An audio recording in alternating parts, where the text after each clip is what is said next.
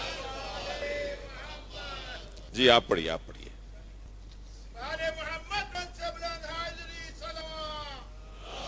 اللہم صل علی محمد وآل محمد. ہماری موت بھی بنتی ہے باعث مجلس, ہماری موت بھی بنتی ہے باعث مجلس. ہم اپنی موت بھی نظر امام کرتے ہیں. واہ. ہماری موت بھی بنتی ہے باعث مجلس, ہم اپنی موت بھی نظر امام کرتے ہیں. ہمارے عشق کا رشتہ ہے اس قبیلے سے, واہ. ہمارے عشق کا رشتہ ہے اس قبیلے سے جہاں کٹے ہوئے سبھی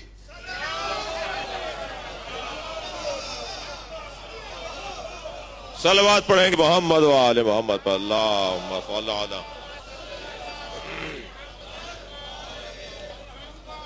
حالات سے متاثر ہونا یہ اصلها ثابتن کی صفت نہیں ہے. اصلها ثابتن کا تقاضا یہ ہے کہ حالات سے وہ اثر نہ لیتا ہو. وقت گزر گیا ہمارے یہاں بھی 30-35 سال کا, اب تھوڑا سا دور کچھ اور آنے لگا ہے. اور یہ کیفیات, یہ تو 30-35 سال کا دور تھا نا جو ہمارے خطے کے اندر ایک شدید وقت آیا, لیکن عراق تو پر تو 45 سال کا دور رہا. ہم سے وہ 10-15 سال زیادہ مشکل میں رہے. اور ہمارے ہاں تو مجموعی طور پر جو شہیدوں کی تعداد ہے وہ 10,000 ہے. 10,000 کی تعداد ہے مجموعی شیعہ قوم کی جو شہید ہوئے ہیں. عراق کے اندر تو ایک واقعے کے اندر 6-6 ہزار لوگ شہید ہوئے ہیں. ایک پورے شہر کو مار دیا گیا. کربلا میں اس پوری دنیا میں شیعہ جتنا شہید ہوا ہے, ایک اکیلی کربلا میں اتنا شہید ہوا ہے. امام کے روزے کی حفاظت میں کون سا دور تھا جس دور کے اندر امام کے روزے کی حفاظت کے لیے جانیں ہی دی گئیں. تو غرض یہ کہ حالات گزر جاتے ہیں, وقت ایک جیسا نہیں رہتا. میرے مولا حسین, میرے مولا علی بھی فرما رہے ہیں اطہر و یومان, زمانہ 2 دن ہی کا تو ہے. کتنا حسین قول ہے مولا کا. میرے مولا فرماتے ہیں اطہر و یومان, زمانہ 2 دن ہی کا تو ہے. یومن لکا و یومن علیکا, ایک دن تیرے خلاف رہے گا, ایک تیرے حق میں آئے گا. تو جب تیرے خلاف دن چل رہا ہو تو ذرا صبر کر لے کہ کل آنے والا دن تیرے حق میں ہے. یہ نظریات ہمیں اہل بیت نے عطا کی. اب زمانے سے متاثر ہونا یہ نہ اہل بیت کا وتیرہ اور طریقہ رہا اور نہیں ان کے چاہنے والوں کا انداز ہے. حدیث پر تھی پابندی, حدیث پر پابندی, تہذیب اسلامی پر پابندی, ثقافت اسلامیہ پہ پابندی, تفسیر قرآن پہ پابندی, علم الہی پر پابندی, علم مصطفیٰ پہ پابندی, حدیث پر پابندی, علم پر پابندی. اور جو اللہ کا نمائندہ ہوتا ہے وہ کسی کا پابند نہیں ہوتا, وہ اللہ کا پابند ہوتا ہے. لہذا حدیث پر پابندی کا شدید دور کون سا تھا؟ حجاج ابن یوسف کا دور, مروان ابن عبد الملک کا دور, جی عبد الملک ابن حشام ابن عبد الملک کا دور. یہ شدید دور تھا جو حدیث پر پابندی کا دور تھا. یہ وہی دور ہیں جن کی طرف میں اشارہ کر رہا ہوں. اور یہ دور ہے میرے مولا علی ابن الحسین زین العابدین سید السجاد. جی کتنا مشکل ترین دور میرے مولا کا حالات کے حوالے سے, مگر امام اسے کہتے ہیں جو حالات سے متاثر نہ ہو, حالات کو متاثر کرے. تو میرے مولا نے 100 کنیزیں اور 100 غلام ہمیشہ اپنے حق تھے. اپنے کپڑے خود مرتب کرتے تھے, اپنا بستر خود سیدھا کرتے تھے, اپنا کھانا خود بناتے تھے. کبھی کسی کنیز کی اور کسی غلام کی خواہش پہ فرما دیتے تھے کہ میرے لیے فلاں غذا بنا دو, جب وہ بہت زیادہ اصرار کرتے تھے. ورنہ حضرت اپنے امور خود انجام دیتے تھے. لیکن 100 غلام ہیں, 100 کنیزیں ہیں, تو یہ غلام اور کنیزیں رکھ کیوں رہے تھے؟ وہ غلام اور کنیزیں اس لیے رکھتے تھے کہ انہیں حدیثیں سکھا کے محدث بناتے تھے. بھائی باہر پابندی ہے نا, میرے گھر میں تو پابندی نہیں ہے. مسجد میں بیان نہیں کر سکتا, اپنے گھر میں تو بیان کر سکتا ہوں. ان کنیزوں کو اور غلاموں کو محدث بناتے تھے اور پانی پلا دینے پر اتنی عطا دکھاتے تھے کہ آزاد کر دیتے تھے. کوئی جب دیکھتے تھے نا کہ فلاں محدث ہو گیا ہے, فلاں کو بہت حدیثیں حفظ ہو گئی ہیں, تو وہ پانی لے کر آتا تھا حضرت کی خدمت میں, تو حضرت کہتے تھے جا میں نے تجھے اسی بات پہ آزاد کر دیا. یہ غلام آزاد نہیں ہوتا تھا, مبلغ روانہ ہوتا تھا. صلوات پڑھیں گے محمد و آل محمد پر. اللہ اکبر. یہ روش تھی اور یہ سیرت. میرے مولا سجاد کی سیرت کے 3 بڑے روشن اور واضح پہلو ہیں. ایک پہلو میرے مولا کا عزیزان گرامی، آپ نے اسلامی مدرسہ، اسلامی درسگاہ، اسلامی اسکول، اسلامی مکتب قائم کیا کہ اسلامی تعلیمات کسی طور مٹنے نہ پائیں، پیغمبر کے فرامین، پیغمبر کے تعلیمات کسی طور محو نہ ہونے پائیں، تو اپنے گھر کو ہی مدرسہ بنا دیا. دوسرا کام حضرت کا ادعیہ، دعاؤں کے ذریعے سے لوگوں کو 2 چیزیں کم سے کم دعاؤں سے ہمیں نصیب ہوتی ہیں. کم سے کم، زیادہ سے زیادہ تو جتنی دعائیں ہیں اور جتنے الفاظ ہیں، جتنے حروف ہیں دعاؤں میں، ان تمام ایک ایک حرف کے اوپر اگر بات ہو تو یہ ساری امام سجاد کی عطا ہے. صحیفہ سجادیہ کی ہر دعا کا ہر حرف امام سجاد کی عطا ہے. جیسے نہج البلاغہ کی شرحیں لکھی جا رہی ہیں نا، ایسے ہی صحیفہ سجادیہ کی شرحیں لکھی جا رہی ہیں. میرے پاس 30 جلدوں میں صحیفہ سجادیہ کی شرح ہے. حضرت کے ایک ایک حرف کے اوپر، حضرت کے ایک کلمے کے اوپر گفتگو کی گئی ہے اس کے اندر کہ حضرت نے یہ لفظ استعمال کیوں کیا ہے، اس کے کیا پس منظر ہے، جیسے شرحوں میں لکھا جاتا ہے. تو امام نے دعاؤں کے ذریعے سے 2 چیزیں ہمیں عطا کی. ایک تو عبد اور معبود کے رشتے کو مضبوط کیا. میں اپنے ان بچوں کے لیے کہہ رہا ہوں، جب مصیبتیں زیادہ ہوتی ہیں نا، جب مصیبتیں بڑھ جاتی ہیں، تو سب سے زیادہ جو چیز کمزور پڑتی ہے وہ اپنے رب سے تعلق ہے جو کمزور پڑتا ہے. لوگ کہتے ہیں جی ایسا معاذ اللہ، اللہ کچھ نہیں کر رہا، جی اتنا کچھ ہو رہا ہے. آواز آتی تھی ہمیں بھی جب ہمارے ملک میں حالات خراب تھے کہ جی ہم اتنا کچھ ہو رہا ہے، کوئی عذاب نہیں آ رہا. ادھر کربلا کے اوپر جب صدام نے حملہ کیا، مولا کے روزے پر جو ہے وہ گنبد پہ جب گولی لگی، اور مینار پر جب حضرت کے جناب زینب کے روزے پہ ابھی جو میزائل لگا، گنبد بی بی کا مینار گرا، تو تعداد ہوتی ہے کہ یہ کیا ہوا. اچھا پھر جو شیطانی وسوسے ہوتے ہیں نا، شیطان کوئی آ کر کوئی سینگ نکلا ہوا کوئی بندہ آ جائے اور وہ جس کے منہ سے آگ واگ نکل رہی ہے، تو وہی شیطان نہیں ہوتا. یہ جو ملا مولوی ہے نا جو ہمارے خلاف ہے، یہ جب ہمارے خلاف بولتے ہیں تو یہ بھی شیطان ہوتے ہیں. یہ جب انہوں نے بڑی باتیں کی، تم تو عباس سے مدد مانگتے ہو، ان کے تو روزے پہ حملہ ہو گیا. تم علی سے مدد مانگتے ہو، انہوں نے اپنے روزے کو کیوں نہیں بچایا. تو میں نے بڑے جوابات دیے الحمدللہ. ہر چینل پر، ہر فورم پر ہم نے نمک حلالی کی ہے. جی میں نے وہاں ایک جملہ کہا تھا، تمہیں یہ تو نظر آ رہا ہے کہ مولا حسین کے مینار پر فائر ہوا اور گولی لگی اور مولا حسین نے اپنا حرم نہیں بچایا. جب سیلاب مکے میں آتا ہے تو اللہ اپنا گھر کیوں نہیں بچاتا؟ جی صلوات پڑھیں گے محمد و آل محمد پر.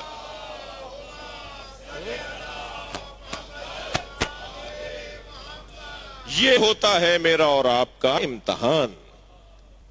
یہ ہوتا ہے، اگر معجزے سے دنیا کو چلانی تھی تو بھائی یہ کلمے کیوں پڑھوائے، یہ جہاد کیوں کیا، یہ بڑے بڑے رکاوٹوں کو برطرف کیوں کیا. ایک پھونک مارتے سارے مسلمان ہو جاتے.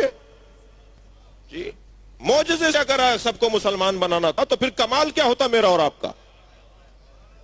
میری فضیلت پھر کس بات کی تھی اگر اللہ ہمیں معجزے سے مسلمان بناتا. اللہ نے ہمیں پتھر تھوڑی بنایا ہے، پتھروں کو مجبور مسلمان بنایا.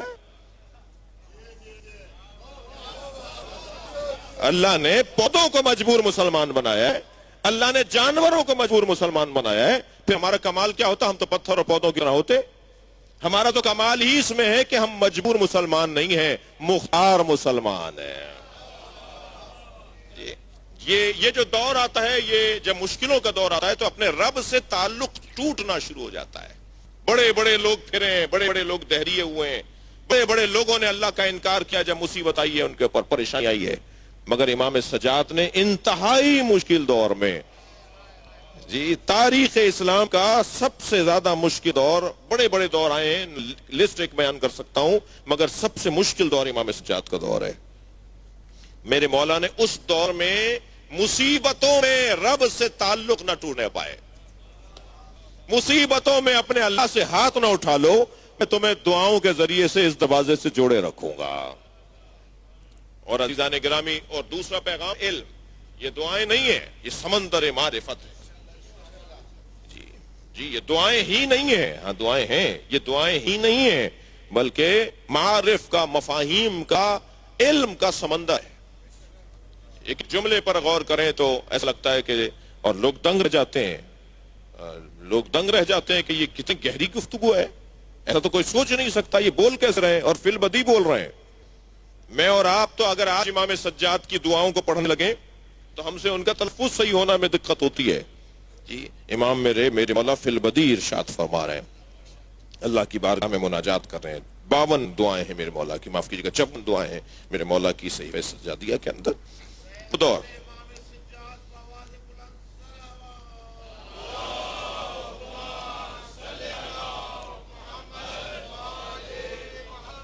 تو ایک کام میرے مولا نے اپنے گھر کو دینی ثقافت، اسلامی ثقافت، الہی آسمانی ثقافت کا مرکز بنایا غلام اور کنیزوں کے ذریعے۔ دوسرا کام میرے مولا سجاد نے کیا انجام دیا؟ میرے مولا کی امامت کی ذمہ داریوں میں سے دعاؤں کے ذریعے لوگوں کا ان کے رب کے ساتھ تعلق گہرا کیا۔ اور تیسرا کام امام حسین کی عزاداری، امام کی امامت کا حصہ تھا عزاداری امام حسین، لہذا 40 سال تک میرے مولا روتے رہے، یہ میرے مولا کی امامت کا حصہ تھا۔ امامت کے فرائض میں سے ایک فریضہ تھا کہ امام حسین کے غم کو مضبوط کریں اور وہ منتقل کریں آئندہ نسلوں کے۔ امام کے فضائل کا ایک باب بڑا روشن اور واضح ہے۔ لہجہ وہی ہے جو علی کا لہجہ تھا، انداز وہی ہے جو میرے مولا علی کا انداز تھا، اور ایک جس کو کہہ لیجئے کہ علی ثانی ہے امام زین العابدین، ایک اور علی، اس انداز سے میرے مولا کی امامت کا دور ہے۔ اور ماں بھی شاہ جرد کی بیٹی اور باپ کائنات کا بادشاہ، وہاں جی یزد کی بیٹی شہربانو بی بی اور ایران کی شہزادی، مزاج کے اندر نزاکت، مزاج کے اندر ظرافت، مزاج کے اندر لطافت۔ میرے مولا سجاد کی زندگی میں اچھا اب اللہ کا بھی انداز دیکھیے، جس کے مزاج میں لطافت ہو، ظرافت ہو، نزاکت ہو، اسی کو اللہ امتحان لے رہا ہے کہ اس کے ہاتھوں میں ہتھ کڑیاں ڈلیں گے۔ یہ اللہ کا نظام۔ وہاں خاندانی طور پر وہ مزاج آیا ہے، ایک بادشاہ، ظاہری دنیاوی بادشاہ کی بیٹی بیٹے ہیں، اور ادھر کائنات کا بادشاہ، مزاج کے اندر جو ہے وہ دونوں طرف سے خود فرمایا نا میرے مولا نے کہا ہے کہ میں 2 شہزادوں کی، 2 بادشاہوں کی، 2 مملکتوں کی اولاد ہوں۔ میرے مولا نے فخر کیا اپنے اوپر کہ میں 2 بڑے خاندانوں، یعنی عصری اور دنیاوی اعتبار سے جو مضبوط گھرانہ ہے میں نواسا ان کا ہوں، اور جو دینی، دنیاوی، عصری ہر اعتبار سے مضبوط گھرانہ ہے میں پوتا ان کا ہوں۔ لے آئے حضرت شہربانوں کو، حضرت مہربانوں کو اور ان کی اور دیگر بہنوں کو اسیر بنا کر لائے۔ دور ہے تاریخ اسلام کا ایک مشکل دور، توجہ ہے حضرات کی۔ اور جب اسیر بنا کر لائے وہاں سے، جب ایران فتح ہوا اور جنگ قادسیہ کے اندر، اس کی بڑی حسین داستان ہے جنگ قادسیہ کی۔ جنگ قادسیہ کے فتح کے موقع پر جب وہاں کے لوگوں کو اسیر بنایا گیا تو ان میں کچھ عورتیں بھی تھیں، عورتیں زیادہ تھیں، ان میں چند بیبیاں شاہ کی بیٹیاں بھی تھیں، بادشاہ وقت کی بیٹیاں بھی تھیں۔ جب وہاں پہنچے مولا امیر المومنین تو حضرت نے فرمایا کہ یہ جو بادشاہ کی بیٹیاں ہیں انہیں ایسے صف میں نہ کھڑا کرو، اس لیے کہ یہ کریم باپ کی بیٹیاں ہیں۔ اور بادشاہوں میں جیسے حاتم طائی خلق الہی کے خدمت گزار، اور خلق الہی کے خدمت گزار کا احترام، جب سرکار کے سامنے ان کی بیٹی آئی اور بیٹا آیا حاتم طائی کا، تو نبی نے اپنی ابا اتار دی۔ حضرت نے فرمایا کہ انہیں میری ابا پہ بٹھو، اس لیے کہ میں ہوں مخلوق الہی پہ حجت خدا، اور یہ ان کی بیٹی اور بیٹا ہے جس نے خلق الہی کی خدمت کی ہے۔ یعنی اتنا احترام سرکار نے دیا، ان کے ہاتھوں سے رسیاں کھلوا دی تھی۔ تو یہی سیرت مولا امیر المومنین نے بھی انجام دی۔ حضرت نے فرمایا یہ جو بادشاہ کی بیٹیاں ہیں ان کے ہاتھوں سے رسیاں کھول دو۔ اب یہاں ایک پیغام، ایک پہلو، بڑے آدمی کے ساتھ ایسا ہوتا ہے، غریب آدمی کے ساتھ ایسا نہیں ہوتا۔ جی کیا ائمہ اہل بیت کے ہاں بھی یہ سیرت پائی جاتی ہے؟ پیسے والے کے ساتھ ایسا ہو رہا ہے، غریب کے ساتھ ایسا ہو رہا ہے؟ نہیں، بحث پیسے کی اور دولت کی نہیں ہے۔ بحث یہ ہے کہ بڑا آدمی پیسے سے بڑا نہیں ہوتا، ذہن سے اور دل سے بڑا ہوتا ہے۔ کیا معلوم کوئی بادشاہ ہو اور دل کا چھوٹا ہو، اور کیا معلوم کوئی فقیر ہو اور دل کا بڑا ہو؟ اور اگر کوئی بادشاہ دل کا بڑا ہو تو پھر اس کے ساتھ وہی قاعدہ ہوگا جو دل کے بڑے کے ساتھ ہونا چاہیے۔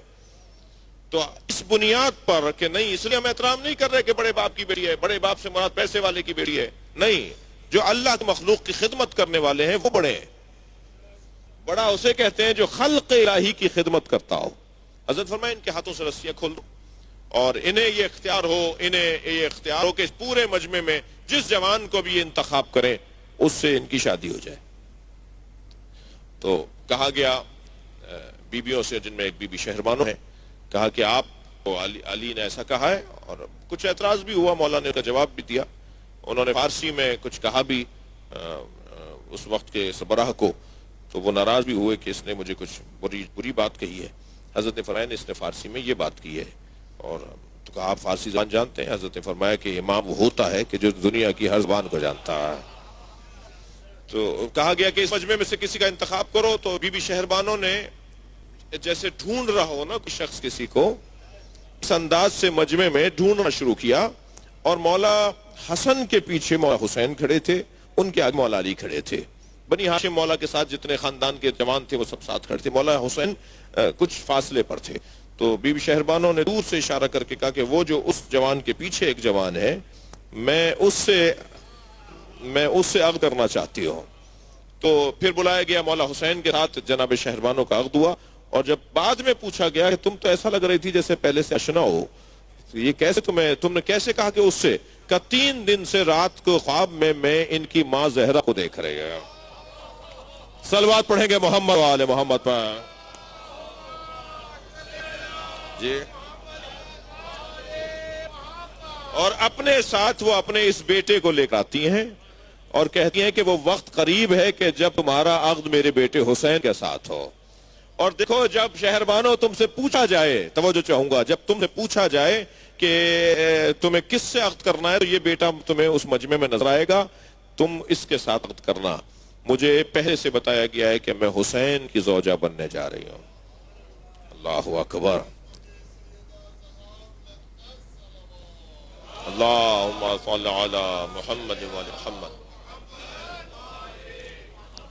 اور اس طرح جناب شہربانو اور مولا حسین کا عقد ہوتا ہے، اور بی بی شہربانو کے فرزند امام علی بن الحسین زین العابدین، اللہم صل علی محمد۔ اور جب میرے مولا کی آمد ہوئی، امام سجاد کی جب آمد ہوئی، تو حضرت کی آمد کے موقع پر لوگ مبارکباد دینے آ رہے تھے۔ وقت تنگ ہو گیا میرے پاس، اور محفل اسی انداز سے آگے بڑھنا تھی، اور ایسے ہی ہونا ہے کیونکہ ایام آیات کے ہیں، عیدوں کے دن ہیں۔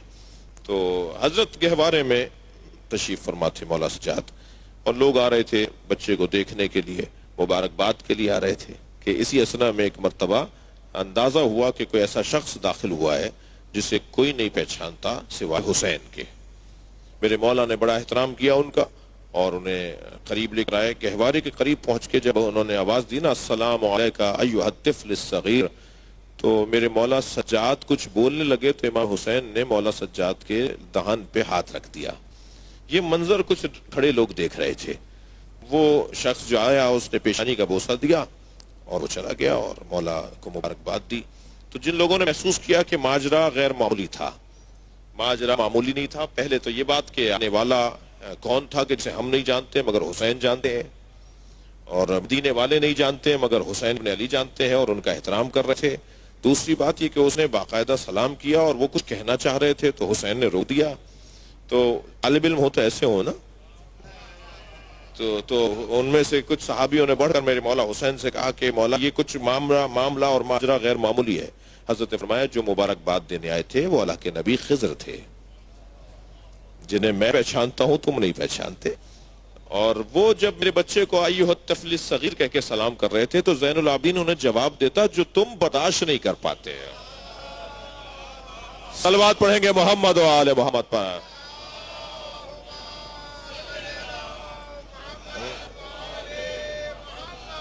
جواب کچھ یوں تھا، جواب کیا تھا؟ پوچھنے والے نے کہا مولا آپ بتائیے، کیونکہ وہ محل اس وقت میں مجمع زیادہ تھا، ہر شخص ایک جیسے برداشت کا نہیں ہوتا، ہر شخص کا ظرف ایک ایسا نہیں ہوتا۔ تو اس لیے اس وقت بھی میری قوم میں نذیر صاحب اس وقت ہمارے یہاں جو پاکستان میں الجھن ہوئی ہوئی ہے نا، جو مجالس میں جو الجھن ہو رہی ہے، اس کی ایک بڑی وجہ یہ مائک ہے، اس کی ایک بڑی وجہ یہ ویڈیو ہے، اس کی ایک بڑی وجہ یہ سوشل میڈیا ہے، اس لیے کہ بہت ساری باتیں پہلے بھی ہوتی تھیں.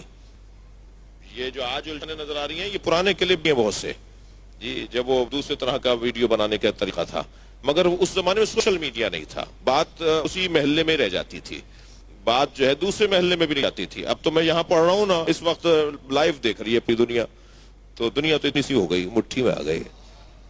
تو آج دور کیوں بدل گیا ہے نا، تو ہماری الجھنیں بھی بڑھ گئی ہیں. ایک صلوات پڑھیں ذرا محمد و آل محمد. اللہم صلی علی.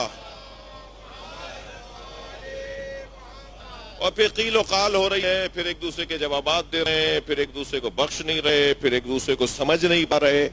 اور بعض لوگ تو واقعاً غلطیاں کر رہے ہیں اور بعض لوگ غلطیاں نہیں کر رہے مگر ان کے مطلب کو غلط لیا جا رہا ہے. بعض زدہ میں لگے ہوئے ہیں جی، بعض جو ہے وہ محضرائی کا مزاج رکھتے ہیں، اور بعض لوگ جو ہے وہ درد زیادہ رکھتے ہیں، دوا کم رکھتے ہیں. یہ تجزیے کر کے میں نے جتنے بھی گروپ ہیں اس وقت. صلوات پڑھ لیں ذرا محمد و آل محمد. اللہم صلی علی. بڑی مشکل میں ہے اس وقت مجھ جیسے لوگ، اور آپ لوگ سب بہتر جانتے ہیں اور جان رہے ہیں، دیکھ رہے ہیں. حضرت سے پوچھا مولا وہ کیا کہا تھا خضر علیہ السلام نے؟ خضر نے سلام کیا تھا، اے طفل صغیر تم پر میرا سلام. تو زین العابدین کہہ رہے تھے، کہنا یہ چاہتے تھے کہ خضر مجھے طفل صغیر کہہ رہے ہو، میں تو ایک مدت سے تمہیں نماز پڑھاتا رہا. اللہ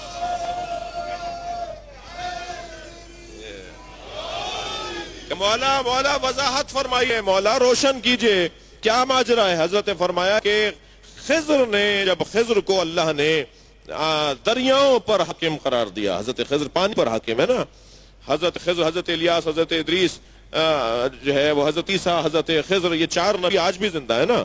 میں ان بچوں جوانوں کو ایک جملہ ان کے ذہن میں ڈال رہا ہوں، کبھی کوئی کہے نا کہ یہ 1150 سال سے تمہارا امام کیسے زندہ ہے، یہ کیسے ہو سکتا ہے، تو انہیں کہہ دو مسلمان بھی ہو یا نہیں. یہ کیسے ہو سکتا ہے، سب سے بڑی دلیل تو چار نبیوں کی ہے. جو اللہ انہیں زندہ رکھ سکتا ہے وہ اللہ اسے زندہ کیوں نہیں رکھ سکتا. صلوات پڑھیں.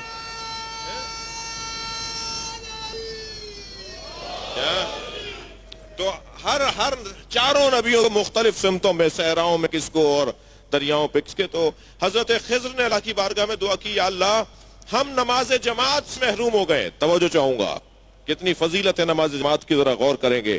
یا اللہ ہم نماز جماعت، ہمیں ایک امام عطا کر جو ہمیں نماز پڑھائے، جو ہمیں نماز پڑھائے. تو اللہ نے سب سے پہلے خضر کو جو امام عطا کیا، انبیاء کرام سے ہوتے ہوئے اور ان سے بڑے نبیوں سے ہوتے ہوئے، حضرت خضر کو جو اللہ نے امام عطا کیا وہ مولا علی کی ذات. کہنے لگے یہاں تک کہ 13 رجب کو علی زمین پر آ گئے، دنیا میں آ گئے، ہم سے امام دور ہو گیا. ہم نے پھر دعا کی ہمیں امام دے، تو اللہ نے حسن مجتبیٰ کو ہمارا امام بنایا. حسن کا نور ہمیں امامت کرتا رہا، ہمیں نماز پڑھاتا رہا. پھر حسین کا نور ہمیں امامت کرتا رہا، اور پھر زین العابدین مجھے نماز پڑھاتا رہا. یہ کیفیت حضرت خضر. حضرت خضر جب سلام کر رہے ہیں تو کہہ رہے ہیں خضر تم مجھے طفل صغیر کہہ رہے ہو، میں تو تمہارا امام ہوں. اللہ اکبر. عزیزان گرامی، میری اور آپ کی قسمت بہت بلند ہے. مجھے اور آپ کو جتنا اللہ کا شکر اپنی نمازوں کی صورت میں کرنا چاہیے، اتنا کم ہے کہ ہم جس دروازے پر بیٹھے ہیں اس سے اچھا دروازہ نہیں ہے. دنیا کہاں بیٹھی ہے مجھے اس سے غرض نہیں ہے، مگر میں اور آپ جہاں بیٹھے ہیں وہاں سے جنت کا رستہ بتا ہے.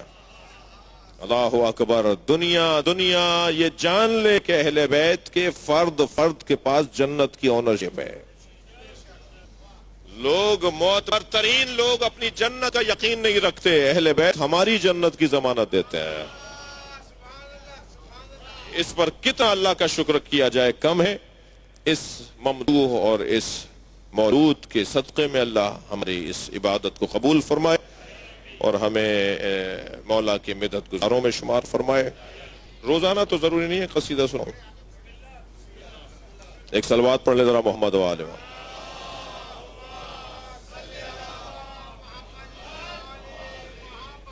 امام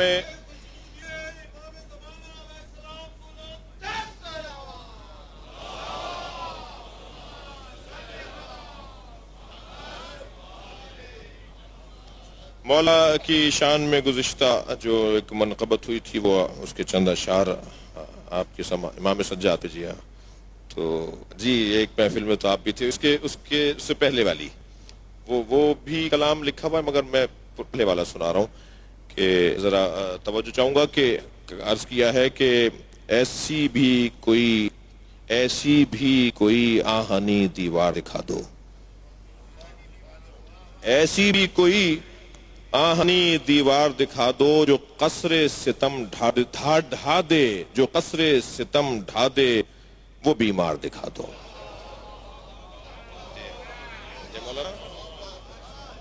ایسی بھی کوئی آہنی دیوار دکھا دو جو قصر ستم ڈھا دے وہ بیمار دکھا دو۔ تم لوگ کیا کرتے ہو اسباب پہ تکیہ، پیسہ ہوگا دولت ہوگی، تم لوگ کیا کرتے ہو اسباب پہ تکیہ، پابند رسن دین کا معمار دکھا دو۔ پابند رسن دین کا معمار دکھا دو، اور جو کرتے رہے فتح کے عنوان مرتب، جو کرتے رہے فتح کے عنوان مرتب، ان قیدیوں کا قافلہ سالار دکھا دو۔ توجہ یا علی، جو کرتے رہے فتح کے عنوان مرتب، ان قیدیوں کا قافلہ سالار دکھا دو۔ اور میدان شجاعت میں یا میدان صبر میں، میدان شجاعت میں یا میدان صبر میں، اس گھر میں کوئی فرد بھی فرار دکھا دو۔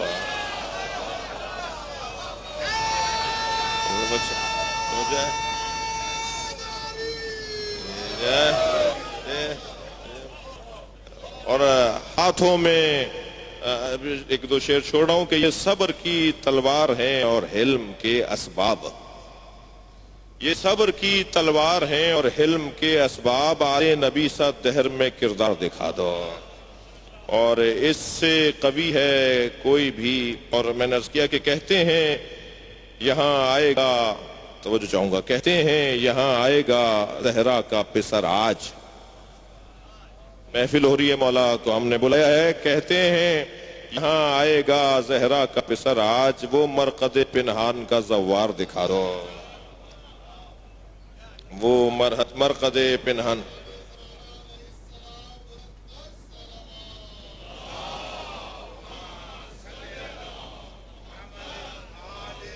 اور ایک تبرے کا شعر ہے کہ لعنت ہے صدا آل پیمبر کے عدو پر، لعنت ہے صدا آل پیمبر کے عدو پر، ایسا بھی کوئی طوق گراں بار دکھا دو۔